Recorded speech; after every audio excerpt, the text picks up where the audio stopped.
Pour ceux qui ne le savent pas, voici l'objectif des vidéos VBA Excel sur cette chaîne. On devra pouvoir réaliser un projet de ce genre à la fin. D'ailleurs, mettez les idées en commentaire et je vais choisir ce qui est à mon niveau pour qu'on réalise ensemble après avoir fini toutes les vidéos. Un exemple de projet. C'est un projet de gestion de bilan de puissance, c'est un peu spécialisé. Ici, vous ancrez vos équipements, les caractéristiques réelles, vous les enregistrez. Une fois que vous avez enregistré les caractéristiques des équipements, vous pouvez ajouter l'équipement. Voilà la liste des équipements qui apparaît. Vous pouvez supprimer l'équipement une fois sélectionné. Vous pouvez également modifier l'équipement ici, c'est-à-dire sélectionner l'équipement et ressaisir les nouvelles valeurs. Lorsqu'on va voir le total global des installations, on vient sur cette feuille, il y a les installations regroupées, les caractéristiques regroupées. Voilà les caractéristiques totales de l'installation. Likez la vidéo et surtout mettez les suggestions, les idées qui vous viennent à cœur pour qu'on réalise le projet à la fin des vidéos de Excel parce qu'on va aller petit à petit et voir toutes les notions. Salut à tous. Aujourd'hui, on va découvrir l'un des outils les plus puissants en VBA Excel. Il s'agit des fonctions.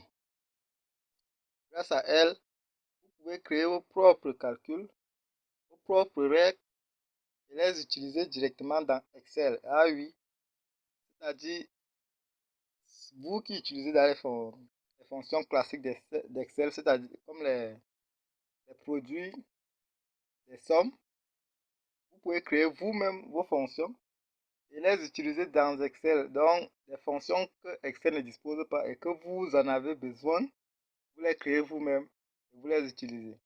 Ça, c'est un point clé des vidéos sur la programmation en VBA, les fonctions. Parce que, hormis le fait qu'on peut les utiliser dans des objets, des user forms, comme on programme le VBA, on peut également les utiliser dans la feuille Excel sans savoir même coder. C'est-à-dire vous programmez, vous donnez le fichier à une personne qui travaille avec Excel, vous lui dites qu'il y a telle fonction et telle fonction qui existe, et vous lui expliquez comment utiliser. Et c'est bon. Alors, qu'est-ce qu'une fonction concrètement? Une fonction, c'est un bloc de code qui effectue un traitement, c'est-à-dire ça effectue une tâche spécifique.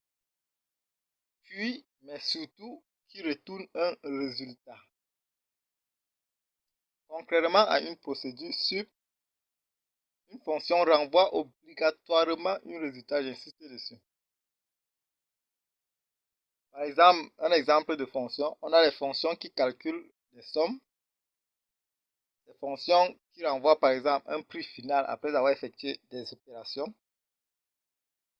Et certaines fonctions, on peut également avoir des fonctions qui valident ou invalident le mot de passe. Bon, c'est quoi la différence exactement entre une fonction et une procédure? Parce que quand vous voyez les deux, visiblement, on ne peut pas voir facilement la différence. Sauf que si on exclut bien sûr le mot-clé fonction, c'est également une différence. Une fonction commence par le mot-clé function, et une procédure, il y en a ici, commence par le mot-clé sup.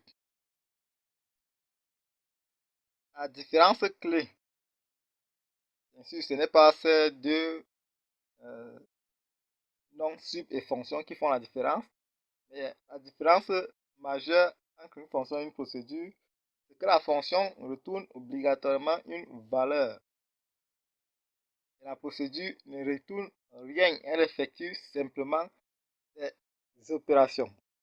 Par exemple, on a déjà vu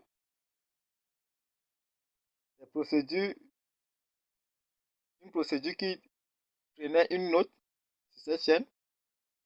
C'était dans le cas des vidéos sur les structures conditionnelles, le cas de select case ici. procédure qui demandait une note à l'utilisateur et dès que l'utilisateur ancrait la note, ça faisait des tests. Si c'était 0, ça affichait une mention de nul, moyenne, passable, bien, très bien et excellent en fonction de la note ancrée. Cette procédure ne fait que ça, elle ne retourne rien. Et bien sûr, quand elle dit ne retourne rien, certaines personnes peuvent ne pas comprendre ce que ça veut exactement dire, retourner quelque chose. Retourner une valeur, ça veut dire par exemple que lorsque cette procédure finit d'effectuer une opération ici, au lieu d'afficher par exemple comme on a fait ici, mention, ça affiche la mention après avoir effectué les tests dans la structure conditionnelle. La fonction, elle ne va pas afficher, bien sûr elle peut afficher, mais elle va plutôt affecter la valeur mention-ci au nom de sa fonction, qui sera ici. Et donc lorsque on va appeler cette fonction, automatiquement, elle va nous afficher la valeur de son calcul. Et la procédure ne fait pas ça.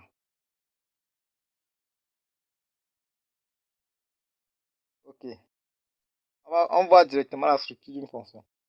Une fonction commence toujours par le mot-clé fonction. Après le nom de la fonction, qui doit respecter les mêmes règles que le nom d'une procédure, le nom des variables. C'est-à-dire pas d'espace, pas de chiffre en début de nom, et bien d'autres. Entre parenthèses,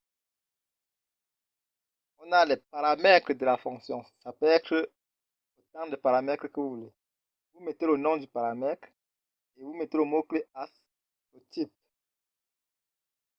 Si vous avez un deuxième paramètre, vous le séparez du premier par une virgule. Vous mettez le nom du deuxième paramètre as type. Ça, c'est pour les paramètres entre parenthèses. Après la parenthèse, on a as, un autre type. Sauf que ce type-ci concerne le type de retour de la fonction ici. Ce type concerne le type de retour de cette fonction. Et on a enfin le mot-clé end function, donc la fin. J'ai pris un exemple d'une fonction ici. Exemple 1, on va voir un deuxième exemple. Cette fonction prend en paramètre un nombre et ça fait la somme des entiers jusqu'à ce nombre. Par exemple, si vous donnez à cette fonction que j'ai nommée ma somme, avec le mot-clé ici function, entre parenthèses, j'ai un seul paramètre, nombre, qui est de type entier. Et aussi, cette fonction doit retourner un entier. La valeur de retour, c'est un entier. Donc, si vous donnez par exemple à cette fonction en paramètre une valeur de 4, ça va faire la somme des nombres jusqu'à 4. Par exemple, 0, plus 1, plus 2, plus 3, plus 4. Si vous donnez 5, ça va faire la même chose. 6, ça va faire la même chose. Alors, voici le code. J'ai déclaré une variable i intègre pour l'utiliser dans la boucle. Une variable somme, ici, de type entier. Puisque si c'est un entier qu'on ancre ici, et qu'on va sommer ces entiers, on aura un entier. La somme des entiers, c'est toujours un entier. On utilise une boucle. Pour ceux qui n'ont pas vu la vidéo sur les boucles en général, vous pouvez toujours la trouver sur cette chaîne. Elle est disponible. Ici, c'est la boucle for qu'on a utilisée pour sommer à chaque fois. On commence commence à la valeur de i à 1. Parce que si on pourrait commencer à 0, mais puisque c'est une somme, on va ajouter 0, ça va servir à rien. On commence à 1, tout, ça c'est la structure de la boucle for. Nombre, on commence à 1 jusqu'à, on va sommer de 1 jusqu'à nombre. Nombre qui est la valeur que l'utilisateur va donner à la fonction, donc c'est le paramètre. Et step qui est le pas. On va commencer à 1, on va passer à 2, on va passer à 3, parce que le pas c'est 1, on ajoute 1 à chaque fois. Si le pas c'était 2, on va ajouter 2, 2, et ainsi de suite. Maintenant, on fait une somme. La variable somme qui est initialisée à 0 va contenir la valeur de somme plus i. Par exemple, comme i vaut 1, la valeur de somme c'est 0. On va faire 0 plus 1. On va donner 1. On va affecter cette valeur à somme. Donc somme veut 1. I, on va annexer i, ça va passer à 2. On va revenir ici. Somme vaut maintenant 1. On va faire 1 plus i, puisque i est à 2. Ça fait quoi? On donne cette valeur à somme. On revient, i vaut à 3. Et somme vaut 3. On va faire somme plus 3. Ça fait 6. On donne cette valeur ainsi de suite.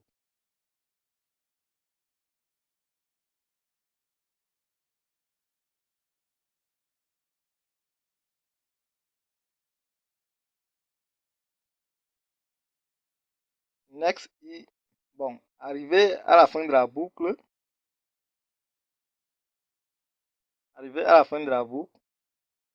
On affecte la somme qu'on a fini de calculer, la dernière valeur de la somme, à la valeur ma somme. Donc on prend cette valeur-ci, on affecte à la variable ma somme. Cette variable-ci, c'est le nom de la fonction. Donc c'est le nom de la fonction. Et c'est cette valeur-ci que la fonction retourne en fin de calcul. Donc, dès qu'on a fini, on affecte cette valeur à ma somme. Et on a terminé la fonction. Un exemple d'exécution de cette fonction. On est ici. Je vais d'abord mettre ça en commentaire. Cette ligne-ci, ça c'est pour le deuxième exemple. Regardez plutôt la première ligne. Voici la fonction ma somme ici. On a mis en paramètre 34. Ça veut dire que ça va sommer des nombres jusqu'à 34.